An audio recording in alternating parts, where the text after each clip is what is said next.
You guys, we're here at the boxing club. We're about to do a little speech here for some young offenders. Hopefully change their perspective on life a little bit. You know, maybe prevent them from doing some shit and dealing dope and getting shot at. And here we are. Yeah, let's check it out. Trigger warning, but you know, part of what we have with our speakers here is sharing the life that we've once lived, so that, you know, hopefully some of you guys don't fall down that same mistake. If you guys can learn from our mistakes, then, you know, we've done part of our job and part of repaying our karmatic debt, right? A big part of the reason why we're here is because of the horrible things that we've done, and not only to other people, but also to ourselves. And part of our journey of forgiveness is to be able to give back to you guys, right? And if one thing that we share in our story can maybe help you guys think before you make some of those decisions, then, you know, we've done something right, and it helps us sleep better at night. And, you know, there's no such thing as a bad kid. We just make some poor choices sometimes, right? And I want you guys to listen, you know, more for the similarities rather than the differences, so that you guys can understand, you know, things happen in a blink of an eye, right? And we react on emotion or get caught up in some of these challenges. Sometimes we can't come back from that. And, you know, I'm not going to get into his story, but, you know, I've lost a lot of friends personally, overdose, murder, some are still in jail. And, you know, we don't want you guys to fall down that same route, right? So we're not telling you to not do drugs and don't join gangs, right? But if you do, you know, the consequences are going to be some of the stuff that we've gone through. All right, so let's give Dennis a round of applause. Brother, yeah, thanks a lot, bro, for letting me speak. It's good to see you guys all here doing what you're doing here. That, you know, it's good. You take some steps to change your life. So the end result of the drug trade, of course, it's gonna be either you're gonna be incarcerated, you're gonna fucking get shot, or you're gonna OD. That's just it. That's all I've seen. I mean, it was good for a couple of years. You know, I started selling half grams, coming here from Ukraine, Russia, Ukraine, USSR, right? Trying to help my family. You know, I got into it. Before I knew it, I was fucking flying kilos with a fucking airplane all over Canada, right? So, and that shit got real fast, right? People started getting shot, dying around me. My buddies are pissing through straws right now, doing life in prison all over the world. Some are paraplegics, quadriplegics. I myself got lucky. I got jammed in my face. I got half of my leg chopped off. I'm missing a chunk of my butt right now. They couldn't stitch it back together properly. Right, so I ended up doing 4.5 years for a cocaine trafficking conspiracy in Saskatchewan, Prince Albert there, right? Good old pen there. And that's just what it is, right? So there's no version of this where you guys can come on top. It's always gonna be the same fucking end result, right? So, yeah, basically, you guys, like, what it was for me, I mean, it was just like, because I seen some good old gangsters in Russia. Like, I was kind of like, I wanted that lifestyle. I wanted that instant gratification, you know? I didn't want to put in any work. So I just picked up some dope and just started selling it, right? Just getting the money, the girls were there, the cars. And it was like that lifestyle just gets, you know, you get caught up with it so fast, and then there's just, you know, you kind of lose yourself, and then it's just not worth it. Like, it's crazy the time that I spent in the pen to open my eyes to a lot of things, a lot of the level of violence like that I've done, the shit that you put in the community, right? You put that kilo of coke out there, right? And then, you know, people end up ODing, people end up losing fucking their minds, beating up their old ladies, or like fucking killing somebody ends up dying, right? And that shit, you don't understand it when you're selling a half gram to somebody. You just don't understand that, right? Until later, that's what happens. It's just everything trickles down, right? And then you end up in a huge karmic debt, you know? So the universe has this, universe God, whoever you want to call it, the creator, right? Has this way of like balancing everything out, right? So eventually you're gonna pay the price. You're gonna face the consequences, and that's just it, right? So, you guys have any questions? Like you were saying, it was easy gratification, and, you know, people are gonna recognize you. No, bro, like I didn't. No, it was honestly like at the time being, yeah, the money was coming in. I was driving nice cars, I was hanging out with a bunch of girls. But then the price that I had to pay cost me 6 years of my life, and all the money that I made, I basically spent in port fighting, and I lost everything, right? Then like, and I'm the lucky one, right? Like the gun actually jammed in my face. These guys came to get me. They came to my office. I was sleeping in this, in my trap house, right? They came up there, but he basically opened the door. He knew I was gonna, get a rival. He pulled the strap. He pulled the fucking trigger right away, right? And before I knew it, like it fucking jammed, and I just started fighting him. Right? The other guy grabbed the knife, fucking stabbed me in the leg, cut it wide open, and luckily I fucking could fight him off, and the other guy just couldn't shoot me, and the other guy's gun jammed. So I got away with it, right? So I mean, it brings up a lot of emotions and shit too. And it's like, man, like I thought I was fine, I thought I was mentally stable after that. But like my body held so much trauma that it fucked up my whole life for years and years after. I'm still dealing with someone. I had to go for years of therapy to kind of get back on track to be able to function, right? Because my body held so much trauma. I was just always ready to go. My fascia, everything was so tight. It was crazy. I had to do a bunch of institutional programming that really helps. And I know like a lot of people, and not a lot of you guys, like the upbringing that you guys have, the parents and shit, sometimes not always are this lucky. Just some people don't have a chance. The stories I've heard, you know what I mean, growing up with like crackhead parents and shit like that, the one that res, and it's pretty tough. Yeah, no, man, it's just, I was like, now that I'm doing, like I became a holistic practitioner, like a Reiki master meditation instructor.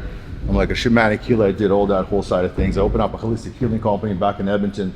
We're doing public meditations. So I'm just trying to give back to community that way, right? We're doing a little bit of podcasts, a little bit of online stuff here, working with programs like this, right? So yeah, definitely did not find what I was looking for, but now I'm doing good. Everything is good now. It's paying off. Just the fact that I could share my story and maybe help people not to go that way, because there's just no other way, right? Or like you're gonna end up getting in trouble. Now that you've gone through all those experiences, do you think it shapes the way you think every day differently? Every day, of course, bro. You can't be a piece of shit. You got to be a good person, take care of each other, help each other out. You just have to be a good person. God, creator of the universe, he sees everything. You can't hide from it, right? So yeah, definitely now.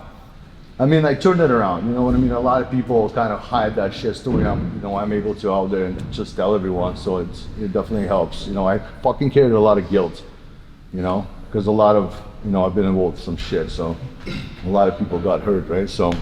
What are the tools you use to decompress? Well, meditation, bro. I meditated a lot, right? So I went to therapy. I went to this Chinese medicine practitioner, so he did a lot of acupuncture on me. And for years, bro, like my body held so much trauma. I thought I was getting heart cramps, bro, like to the point where I would collapse. I thought I was having a heart attack. I go to the hospital, they're like, man, you're fine. You're fucking healthy as fuck. You're fine. I used to have kidney and liver pains. I thought my kidneys were failing, my liver was shutting down, but that was just the trauma that was getting for people trying to kill me, right? Like I had fucking multiple attempts in my life, right? That just described one of them, right? So I did tremendous amount of work, bro. I basically neuro-linguistic programmed myself into just a different mindset. I shifted from everything. And before, of course, I did not know how is it like, fuck, I'm like, what am I supposed to do if I'm not selling coke? I didn't know what else to do. I didn't know how to fucking make it work.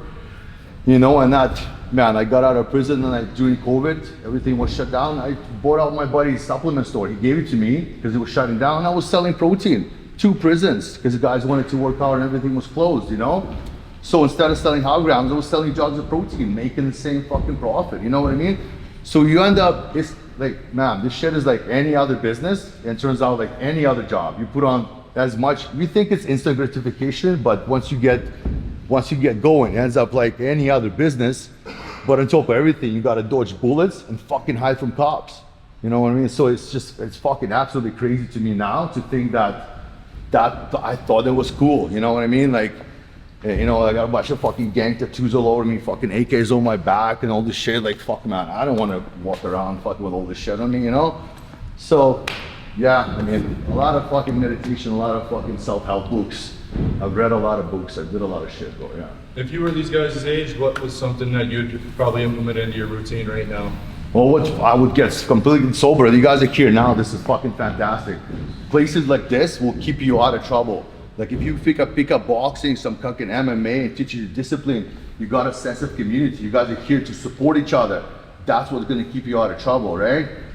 And just self fucking develop your mind constantly. Watch, you know, like Joe Dispenza, like what happens, what chemically happens inside your body when you're in a bad situations. You know what I mean? They'll physically explain you what chemical process takes part for you to react a certain way, right? Once you identify that, you can keep calm and make proper decisions, right? So just personal development is very fucking important. That's number one, right? So just constantly strive to make yourself better, to improve your daily routines. Like, yeah, I mean, working out now, like right now, I'm having a tough day, something which now I can manage everything pretty well, but I would just go and work out till my fucking eyes pop out. You know, I would just do chin-ups and push-ups until I fucking collapse, you know? Well, I would just go around on a treadmill till I'm like just almost fucking near death, and that would pretty much take care of things. I'd be so exhausted that I would not have time to fuck around and even think about bullshit, right? You gotta pay attention to your mindset, what you think about all day too, because this is what's gonna get you. Before, I'm like, you know, after I had my change of perspective towards businesses, now business opportunities come. There's just so much shit comes my way. You know what I mean? It's easy, like things just come and things happen. I'm invested in a cannabis company. I got a boat rental company that I opened fucking by an accident, bought a boat, rented it out, and we're making hundreds of thousands of dollars, you know? Like things just happen because you're a good person, you got that good energy, and good things come to you, what people want to work with you, right? But you gotta be good, you gotta be to yourself, because somebody's always watching, God, you know what I mean? Creator, however you guys want to call it. After, you know, going through all of that, if you could go back in time to, you know, give your younger self a lesson from, you know, everything that you've taken so far, what would that lesson be? Oh, buddy, I would just not do drugs, man, because that was a big downfall too. I mean, I decided when I started selling coke, I decided, because I was just doing it all the time, you know, I decided not to do it. And at that time, like my dream car was like a Honda Civic and shit. 2 months later, I was driving a $60,000 SUV, you know, Acura, right? And then I did good for a while. Then I just started doing it, right? And then things are just fucking started falling apart. Even that way, just drugs, man, just drug use fucked me up. Just the drugs. I lost everything because of coke. You think like that's more so also just like what you were around growing up, or just like your mindset? No, bro, because my parents are the sweetest people, right? So I've seen my dad was an architect. He built houses for all these gangsters back home, right? And I seen the way these guys roll. It was very appealing, you know what I mean? People can't use their phones around them. People gotta be, you know what I mean? They can do whatever they want. Eventually, they owed so much money to my dad that one of the guys said, listen, man, it'll be a lot easier to fucking take you out, put you 6 feet under than pay you. And my pops related that to me. Ever since then, I was like, fuck that, you know? I want to be, nobody's going to talk to me like this. And that's what kind of like, that's the moment where this is, I think, influenced me to do, right? And then like, of course, the financial situation that my parents were in, I had a sick grandma back home, an aunt, I just wanted to help. So that was my triggers towards that, I think, right? I wanted the power, the money, right? Like, what do you think keeps people in the game from not wanting to leave? Oh, buddy, it's just like, it's just, man, like you become addicted to it, man. You know what I mean? It's the adrenaline, it's the rush when you see like, honestly, it was a bit of a rush, the adrenaline, when like you gotta dodge the cops, you see them coming, you gotta sneakily hide. It's like a cat and mouse game. But it doesn't fucking stop, because it's like, I guess that could be, of course, the money, right? And, but that just that adrenaline rush, I guess, of doing shit, you know, when you're rolling around with a gun and a stash spot and fucking, and it was kind of, it's that, but it's just all for the wrong reasons, bro. And it's just like, right now, bro, like I'm sober, I'm feeling so good about life, I'm so good about everything, yeah, but I don't need anything, bro. Like right now, I go on a boat, and I'm like, somebody offers me a beer, and I'm like, no, that's gonna slow me down. I'm gonna feel like a fucking loser. It's gonna like, before that, boating without a beer, what, are you crazy? No way, you know what I mean?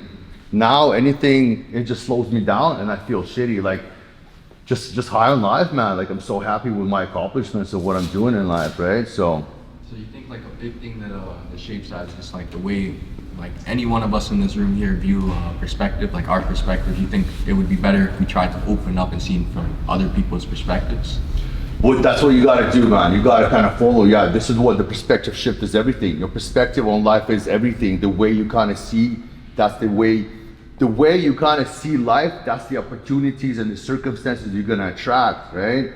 So if you look at you know, if you just think of yourself, you see yourself in a different life, you have higher standards, you're a good person, you're gonna attract circumstances, you're gonna amplify you being a good person, right? So that's very important, bro. I wish somebody was like me, was actually set me down when I was young and drilled me, right? Fucking drilled me inside my head that this is what it's like, you know what I mean? Like, cause it cost me, you know, all my friends are fucking dead. All my friends are dead, or just like I said, doing life, or they're all handicapped, right? And it cost me 6.5 years of my life, right? So. Okay, guys, let's give them a round of applause.